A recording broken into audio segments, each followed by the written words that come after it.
les révélations du Canard enchaîné mercredi concernant Elisa Martin, Éric Piolle et l'ancien proche conseiller de ce dernier. L'enquête ouverte pour concussion et recel de délit. Le maire de Grenoble a pris la parole mercredi soir, expliquant que son ex-collaborateur avait depuis 2 ans une volonté de lui nuire. La station de Beldon a fait son grand ménage de printemps mercredi. Une opération de nettoyage dans la station, sur les pistes déneigées et jusqu'au sommet, a permis de récolter plus de 200 kilos de déchets, des mégots, des emballages et même une télé. Et puis, si vous voulez créer votre entreprise mais que vous n'avez pas accès au circuit traditionnel, l'Association pour le droit à l'initiative économique et spécialiste du microcrédit, Quentin Perrault, directeur territorial de l'ADI en Isère, est l'invité du JT. Bonsoir à tous, ravi de vous retrouver dans ce JT du jeudi 6 juin 2024. Du lundi au vendredi à partir de 18h, l'essentiel de l'actualité du Grand Grenoble. Le débarquement des ennuis pour Éric Piolle, c'était donc le 5 juin. Mercredi, le Canard enchaîné révélait que l'ancienne adjointe au maire de Grenoble, Elisa Martin, qui perdait sa rémunération de conseillère régionale, avait bénéficié en janvier 2016 d'une augmentation de salaire camouflée et donc non déclarée au fisc de 16 800 € au total, qui aurait transité par le compte de l'ex-très proche collaborateur d'Éric Piolle. On parle de 400 € en liquide tous les mois jusqu'à la fin de son mandat. Enzo Le Sourd avait quitté ses fonctions il y a 2 ans et est depuis en procédure avec son ancien employeur. Le procureur de la République, Éric Vaillant, a annoncé dans la foulée l'ouverture d'une enquête. Et c'est aux alentours de 19h30 mercredi que le maire de Grenoble a finalement réagi devant la presse. Vous savez, ça fait maintenant 2 ans que j'ai un ancien collaborateur qui manifestement veut me nuire a priori à moi, peut-être à d'autres, mais en tout cas manifestement à moi. Il a changé d'avocat récemment pour prendre un avocat parisien sulfureux. Donc voilà, je vais rester. Je pense que quand quelqu'un cherche à monter sur un ring avec vous, moi ma réaction spontanée c'est de ne pas y aller. Et donc là, la justice a ouvert un espace. Ça me semble très sain pour tout le monde. Je ne qualifierai pas les faits. Vous savez, ce que je sais, c'est que je pense représenter une certaine éthique en politique. Je reste le seul élu connu à avoir publié non seulement sa déclaration d'intérêt, mais aussi sa déclaration de patrimoine en 2014, en 2020, avant que ça soit obligatoire, de façon transparente, pendant les campagnes et pas après. Je pense là-dessus, d'ailleurs, même là, il ne m'est rien reproché de personnel ou quoi que ce soit. Donc je pense toujours incarner cette éthique. Donc pour vous, il n'y a pas de début d'un commencement de vérité dans ce qui est raconté dans cet article? C'est la justice qui le dira. Voilà. Je pense que c'est bien comme ça. Et vous le savez? Ah oui, moi j'ai mon idée sur la question, bien sûr, oui, j'ai mon idée sur la question. Et ouais, mais justement, je pense que ce qui est important, c'est que, vous voyez, j'ai quelqu'un qui, vous avez vu les propos de son avocat, il enchaîne direct sur d'autres choses dont il m'accuserait. Donc je ne vais pas jouer avec eux et je vais être à la disposition de la justice. Ça me semble plus sage. Elisa Martin a refusé de commenter cette affaire. Les élus de Grenoble en commun, le groupe de la majorité municipale, a fait savoir cet après-midi dans un communiqué qu'eux aussi ne souhaitaient pas commenter une enquête en cours. Mardi, le procureur de la République de Grenoble, Éric Vaillant, décidément bien occupé, signé avec France Nature Environnement et l'Office français de la biodiversité une convention pour punir les auteurs de dépôts sauvages et proposer notamment à ces délinquants de l'environnement des stages alternatifs aux poursuites pénales. À plus petite échelle, les délinquants de l'environnement laissent aussi des traces dans les stations de ski qui se dévoilent au beau jour. Exemple à Champs-Rousse pendant une journée propreté. Faustine Bassac. Des emballages plastiques ramassés par kilo et des mégots de cigarettes par centaines. Cela fait plus de 20 ans que l'opération Champs-Rousse propre réunit des habitants et employés de la commune pour ramasser les déchets laissés par les touristes. On va faire les marches. Moi, ça fait 15 ans que je suis ici et d'année en année, on a de moins en moins de déchets. Donc ça veut dire quand même que les gens sont sensibilisés au respect de la nature et des stations. Mais il y en a toujours. Et tant qu'il y en a toujours, il faut être là.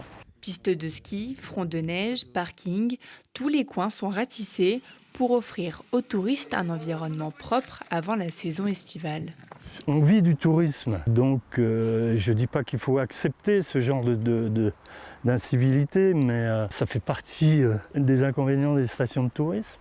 Depuis 2017, Champs-Rousse est labellisé Flocon Vert et garantit son engagement dans le développement durable, une démarche portée par l'association Mountain Riders dans l'objectif de réduire d'ici 2030 100% des déchets sauvages en montagne.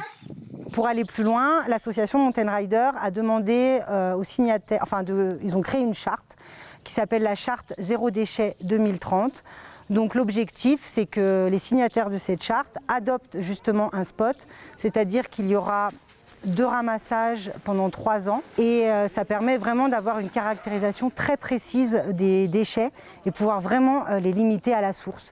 Une action importante pour sensibiliser les habitants et permettre à la nature de récupérer ses droits.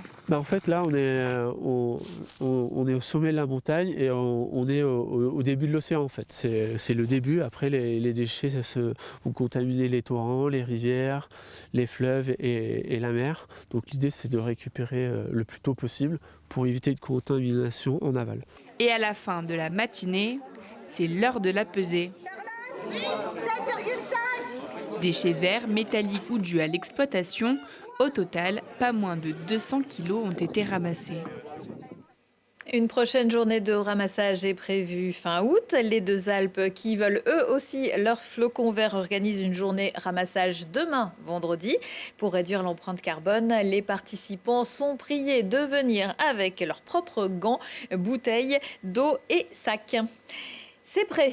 Obtenir un prêt quand on cherche à monter sa petite entreprise, ce n'est pas toujours évident. C'est pourquoi l'ADI accompagne les créateurs depuis 35 ans maintenant, notamment au travers du microcrédit. On en parle tout de suite avec vous, Quentin Perrault. Bonsoir. Bonsoir.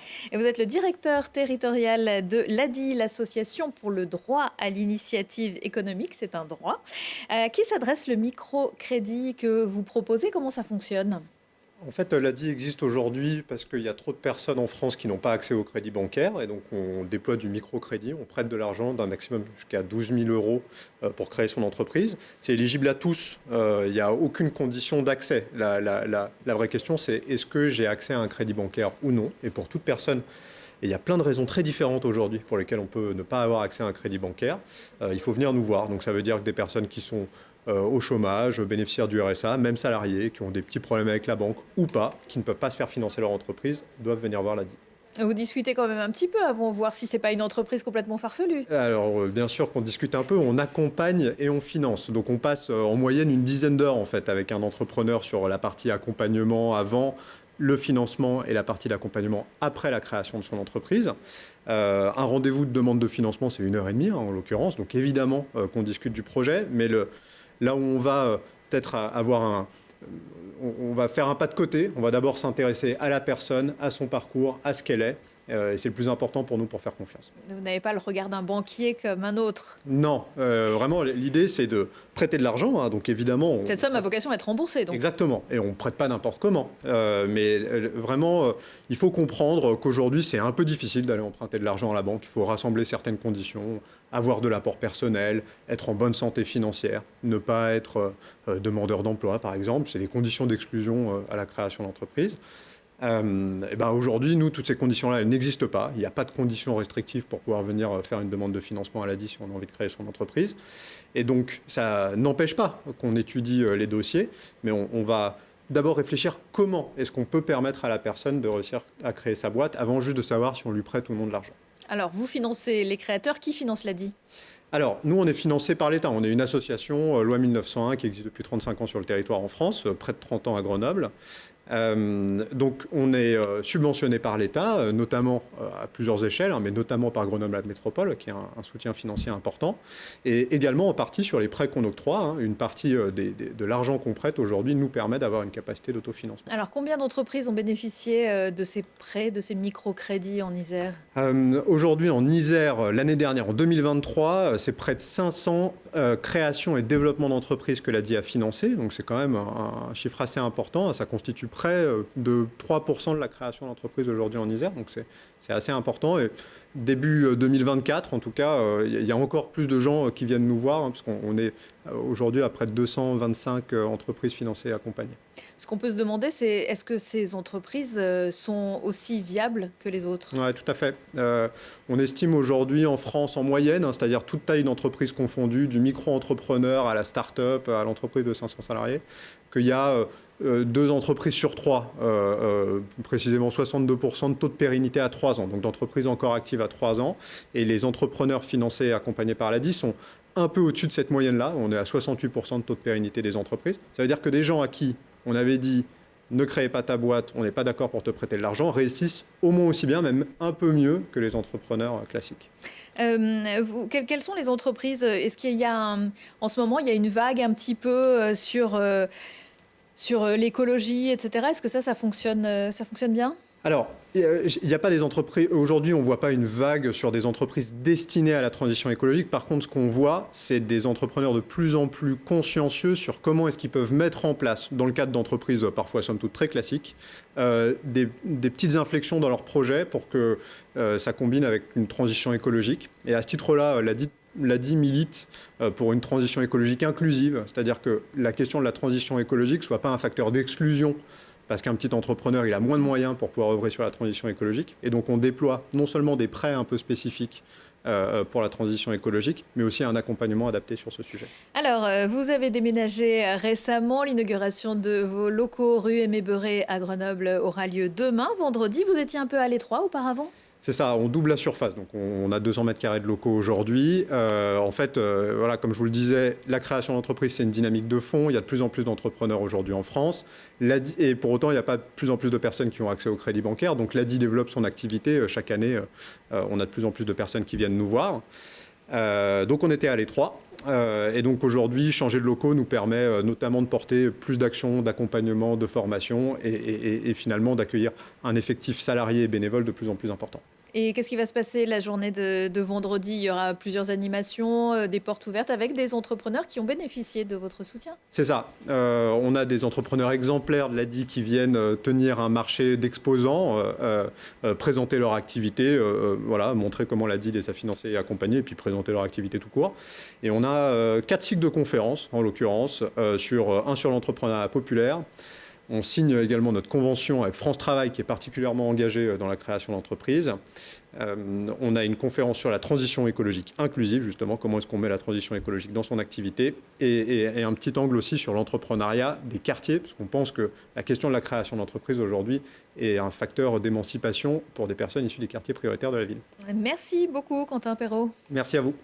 On passe au sport. Les places sont illimitées au bord des routes pour applaudir le spectacle le plus accessible au monde, ou presque. Le Critérium du Dauphiné passe par notre département vendredi. Le peloton traverse Pontcharrat avant de grimper sur le Collet d'Alvar pour l'arrivée de la 6e étape avec tout plein d'animations pour tous, proposée par le Grésivaudan. Accessible, spectaculaire et en plein boom dans tous les sens du terme, le 2e gala de MMA arts martiaux mixés avec une bonne dose de boxe. C'est avec le Kingdom Fighting qui s'installe le ring au cœur de la patinoire Pôle Sud. Samedi à 19h et à la veille de cet événement, il est chaudement recommandé d'assister au grand moment de la pesée vendredi à 19h. Ça, c'est à Grand Place. Un sport de combat mais par équipe et sur la pelouse du stade Lesdiguières, le football américain, c'est toujours un spectacle, surtout quand les Centaures disputent le match d'accession en élite. C'est une finale, c'est samedi à 19h contre les Servals de Clermont-Ferrand. Et c'est la folie sur le lac du Monténard, la foilie même, 4 foil, windfoil, mais aussi un engin électronique, le e-foil, le foil tiré par un drone. Tout ça sur l'eau avec la fête tout autour, samedi et dimanche, c'est plage de l'Amira à Treffort de 10h à 18h. L'autre agenda, parce que dans Travelo, il y a vélo. Les 12 Travelots d'Hercule investissent la salle noire des Barbarins Fourchus vendredi soir à Grenoble.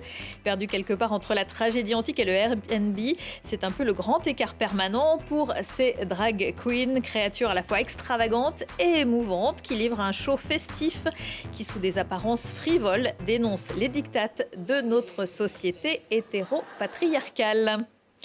Sans transition, c'est à Châtes que se produira vendredi soir le groupe Morenica, plus précisément dans les très beaux bâtiments de la Galicière, une ancienne usine de filage en cours de réhabilitation. Les 4 musiciens proposent de découvrir des contrées musicales mystérieuses où les chants polyphoniques et musique traditionnelle en français et occitan sont revisités. Une programmation dans le cadre des Alléchantes. Aujourd'hui, dans Si on parlait, Thibault Leduc reçoit Jérôme Katz, le directeur du Street Art Fest de Grenoble, un événement qui colore la vie et les rues de l'agglomération depuis 10 ans, avec aussi Milena, une jeune artiste iséroise qui met beaucoup de couleurs dans ses chansons, et puis une militante associative qui se bat au quotidien pour accueillir dignement les migrants. Retour de l'actu dans 1 heure et en replay sur télégrenoble.net. On se quitte là encore en musique avec le festival Jazz à Barreau au Fort Barreau dans le Grésivaudan évidemment. Vendredi, c'est le Tousdeck Brass Band qui lancera les hostilités à 18h30, suivi dans Caval, la belle aventure de Tram des Balkans et Mélissa Zandman. Excellente soirée à tous.